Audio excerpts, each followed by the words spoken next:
ഒരു കിഡിലൻ എപ്പിസോഡായിരുന്നു കേട്ടോ ഇന്നലെ. ചിരിച്ചിരിച്ച് ഒരു വഴിക്കായി. കാരണം അതുപോലെയാണ് അവിടെ ടാസ്ക് നടന്നത്. കഴിഞ്ഞ ദിവസം നാട്ടുരാജാവ് ടാസ്ക് കൊടുത്തതുപോലെ ഇന്നലെയും ഒരു ടാസ്ക് ബിഗ് ബോസ് കൊടുത്തിരുന്നു. പരകായ പ്രവേശം എന്നായിരുന്നു ഈ ടാസ്കിന്റെ പേര്.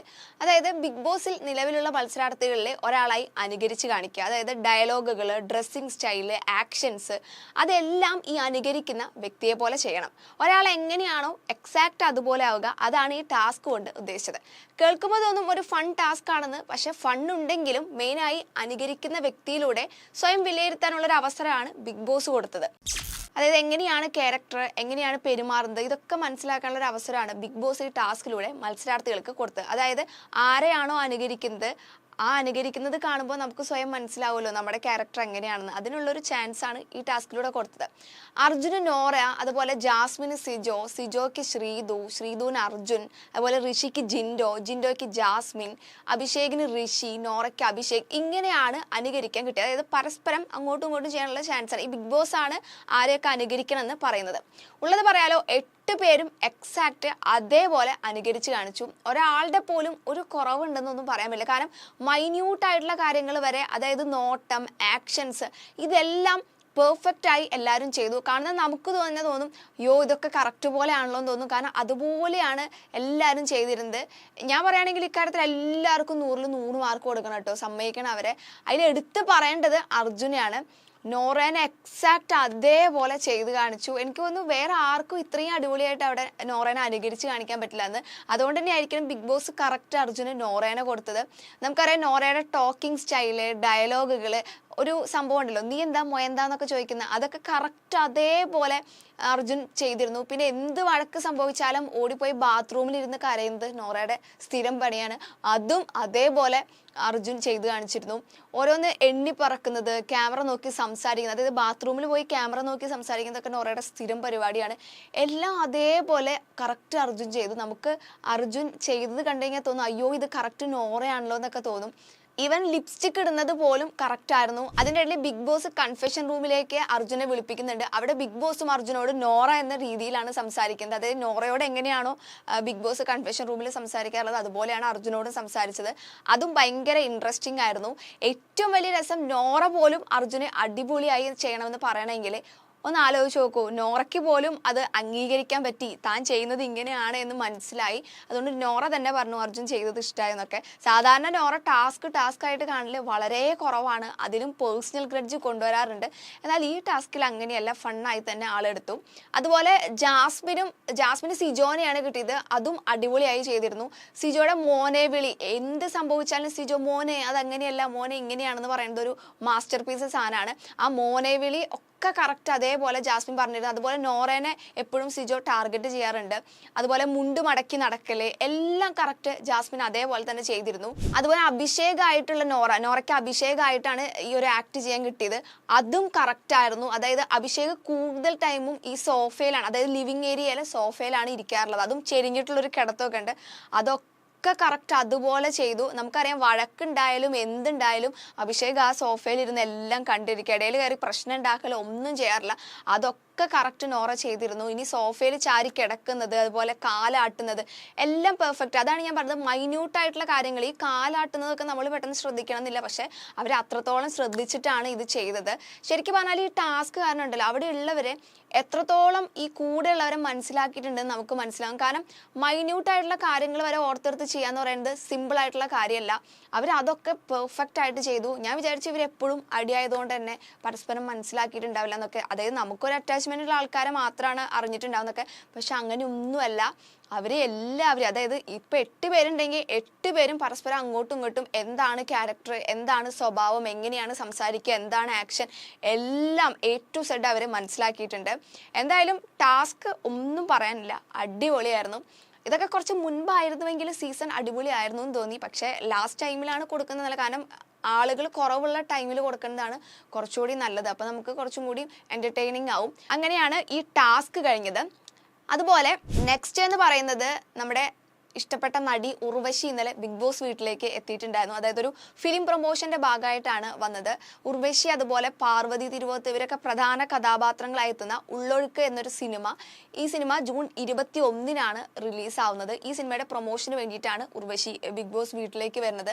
ക്രിസ്റ്റോ ടോമിയാണ് ഈ ചിത്രം സംവിധാനം ചെയ്യുന്നത്. ഇതിന്റെ പോസ്റ്ററൊക്കെ സോഷ്യൽ മീഡിയയിൽ ഭയങ്കര വൈറലായിട്ടുണ്ടായിരുന്നു.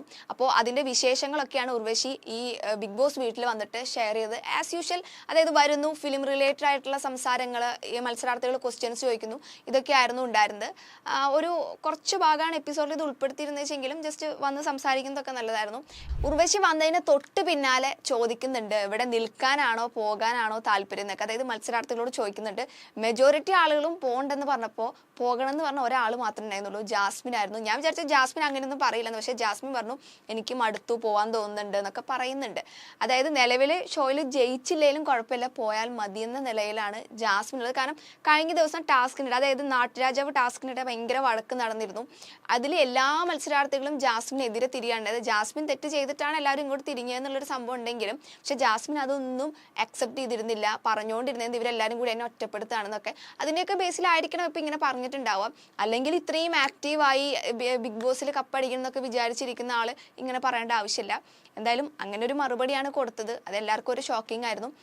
അങ്ങനെ ഈ ഒരു ഫിലിം പ്രൊമോഷൻ കഴിഞ്ഞ് ഉർവശി തിരിച്ചുപോയി. എപ്പിസോഡിൽ അതുപോലെ നോറ ഒറ്റയ്ക്കിരുന്ന് സംസാരിക്കുന്ന കുറച്ച് പോർഷൻ ഉണ്ടായിരുന്നു. അതായത് ബിഗ് ബോസിനോട് ചോദിക്കുന്നുണ്ട് സ്ത്രീകൾ കുറഞ്ഞതുകൊണ്ടാണ് തിരികെ പറഞ്ഞു വിട്ടതെന്നൊക്കെ. അത്രയും ബുദ്ധിയില്ലെന്ന് തോന്നുന്നുണ്ട്. കാരണം സീക്രട്ട് റൂമിൽ പോയിട്ടാണ് തിരിച്ചു വന്നതെന്നുള്ളൊരു സാമാന്യ ബോധം ഉണ്ടെങ്കിൽ ബിഗ് ബോസിനോട് ഇത് ചോദിക്കില്ല. കാരണം സീക്രട്ട് റൂമിൽ പോയി കഴിഞ്ഞാൽ തിരിച്ചു വരുന്ന എല്ലാവർക്കും അറിയുന്ന കാര്യമാണ്. അതിൻ്റെ ഇടയിൽ സ്ത്രീകൾ കുറഞ്ഞുകൊണ്ടാണോ എന്നൊന്നും ചോദിക്കേണ്ട ആവശ്യമില്ല. ഇനിയിപ്പോൾ എവിക്റ്റായി പോയിട്ട് ആൾ തിരിച്ചു വരാണെങ്കിൽ ഓക്കെ, അങ്ങനെ ഒരു സംഭവമുണ്ട്. എനിക്ക് തോന്നുന്നു സീസൺ 5-ലെ നമ്മുടെ സെറീനനെ സീക്രട്ട് റൂമിലാക്കിയിട്ട് വീണ്ടും തിരിച്ചയച്ചത് സ്ത്രീകൾ കുറവാണ് എന്ന് പറഞ്ഞിട്ടാണ്. ആ ഒരു ബേസിലായിരിക്കണം ഒരു പക്ഷെ നോറ ഈ ഒരു സംഭവം ചോദിച്ചിട്ടുണ്ടാവുക.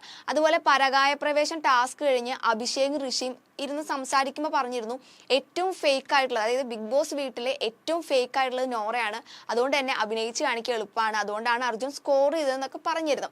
ഇതൊക്കെ നോറ കേൾക്കുകയും ചെയ്തു. അതിൻ്റെ പേരിൽ കുറേ ഇരുന്ന് ഇങ്ങനെ ക്യാമറയുടെ മുന്നിൽ ഇരുന്ന് എണ്ണി പറക്കുന്നുണ്ടായിരുന്നു. ഞാൻ അതുപോലെ തന്നെയാണ്, ഞാൻ ഫേക്ക് അല്ല, റിയൽ ആയിട്ടാണ് ഇരുന്നിരുന്നൊക്കെ പറഞ്ഞിരുന്നു.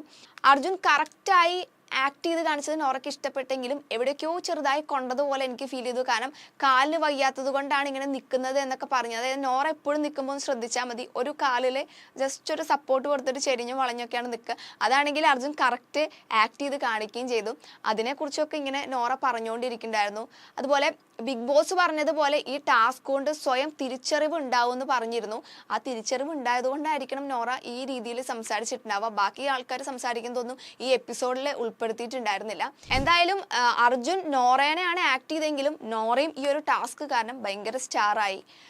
അങ്ങനെ എപ്പിസോഡ് മുഴുവൻ സത്യത്തിൽ അർജുൻ കൊണ്ടുപോയി എന്നുള്ള കാര്യത്തിൽ ഒരു സംശയവുമില്ല. എപ്പിസോഡ് മുക്കാലും അർജുൻ തന്നെയായിരുന്നു. മിക്കവാറും ഈ എപ്പിസോഡോട് കൂടി അർജുൻ ഫാൻസ് വലിയ രീതിയിൽ കൂടാനൊക്കെ ചാൻസ് ഉണ്ട്. നിങ്ങൾക്ക് ഓർമ്മയുണ്ടോയെന്ന് അറിയില്ല, ഈ വൈൽഡ് കാർഡൊക്കെ വന്ന ടൈമിൽ ഗ്രൂപ്പായിട്ട് വീട്ടിലുള്ളവരെ അനുകരിക്കുന്ന ഒരു ടാസ്ക് കൊടുത്തിരുന്നു. അന്ന് ജാൻമണി ആയിട്ടാണ് അർജുൻ ആക്ട് ചെയ്തത്. അന്നും അർജുൻ ഇതേപോലെ സ്കോർ ചെയ്തിരുന്നു. ജാൻമണിയുടെ ജിൻഡോ ചേട്ടാ എന്നുള്ള വിളിയൊക്കെ ഭയങ്കര സോഷ്യൽ മീഡിയയിൽ ഭയങ്കര വൈറലായിരുന്നു. ലാലേട്ടൻ പോലും അടിപൊളി എന്നാണ് പറഞ്ഞത്. അതുപോലെ ഈ ഒരു സംഭവം ഭയങ്കര വൈറലാവാൻ ചാൻസ് ഉണ്ട്. ഇതിനോടകം തന്നെ സോഷ്യൽ മീഡിയയിലൊക്കെ ഈ അർജുന്റെ വീഡിയോസ്, അതായത് റീൽസ് ആയിട്ടൊക്കെ ഭയങ്കരമായിട്ട് വൈറലായിട്ടുണ്ട്. എന്തായാലും ഇത്തവണ വീക്കെൻഡ് എപ്പിസോഡിൽ ലാലേട്ടൻ വരുമ്പോഴും അടിപൊളിയാണെന്ന് പറയാനൊക്കെ എന്തായാലും പറയുന്ന ഉറപ്പാണ്.